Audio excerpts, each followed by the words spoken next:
In section 4.2, we'll look at what's called the addition rule, which looks at combining two or more things.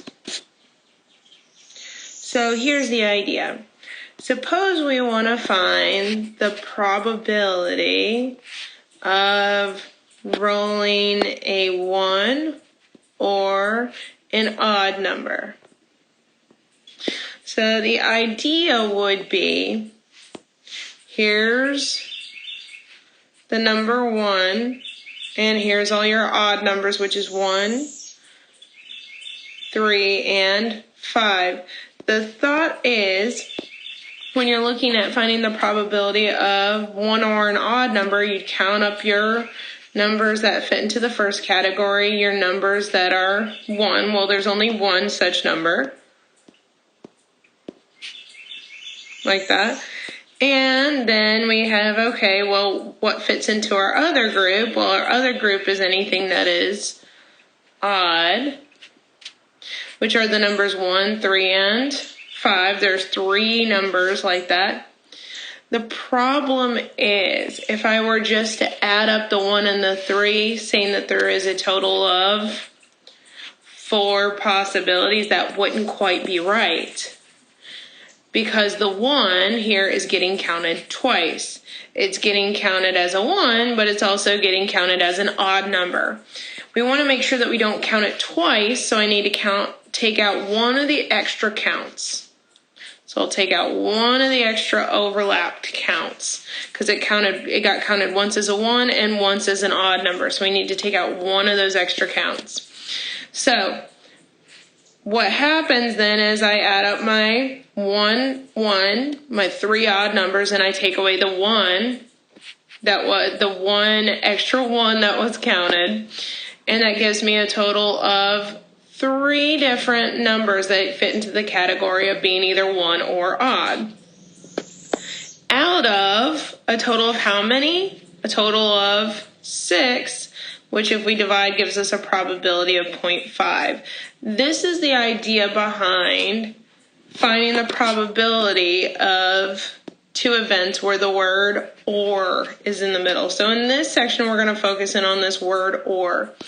And we're going to do exactly what we did here, is when you have the probability of one event or the other, you find the probability of the first event and add it to the probability of the second event. But you have to be careful, because just like in this answer, the 1 got counted twice. We want to make sure that anything that got counted twice gets pulled out. That extra copy gets pulled out. So we'll subtract any overlap. And that's what you see in this last part of the formula. When you see the formal formula that A and B is saying, that is called your overlap. You want to make sure that things aren't getting counted twice. So if there's no overlap, though, then you don't have to worry about subtracting anything, because nothing got counted twice. But that is something that we have to worry about. So the idea is, with the word or, we want to get used to thinking that we're going to be adding up things. We just have to be careful to subtract any overlap, because these are the things that get counted twice. So when we're talking about ors and overlaps, it starts getting us into this special term, and you will need to know this. It's called mutually exclusive. Mutually exclusive means that 2 events are separate. So when you think of mutually exclusive, you want to think of this picture below, that the 2 events are separate, that there is no overlap if they are mutually exclusive. If they're not mutually exclusive, then they will have an overlap. So let's take an example. Well, the first example asks us whether or not the 2 events are disjoint. Disjoint means separate. It's another word for mutually exclusive. You're asking if these 2 events overlap, basically. And remember, mutually exclusive or disjoint mean that they are separate. So here's the first example. In A, we have event A is conducting a poll and selecting a subject who is Republican. So that's our first group, is our Republicans. Our second group is the Democrats. The question is there any overlap between the two? Well, generally people are considered to be a Republican or a Democrat, but not both. So that means that you'd have a picture, something like what we drew here, where the Republicans and Democrats are separate groups. You're usually not both.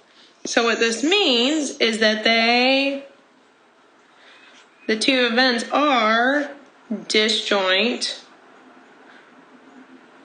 or mutually exclusive. It means the same thing. They do not have an overlap.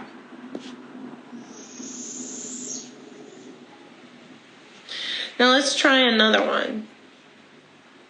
Here's another one. We've got the first group, which is randomly selecting a college graduate. So we'll call it a graduate.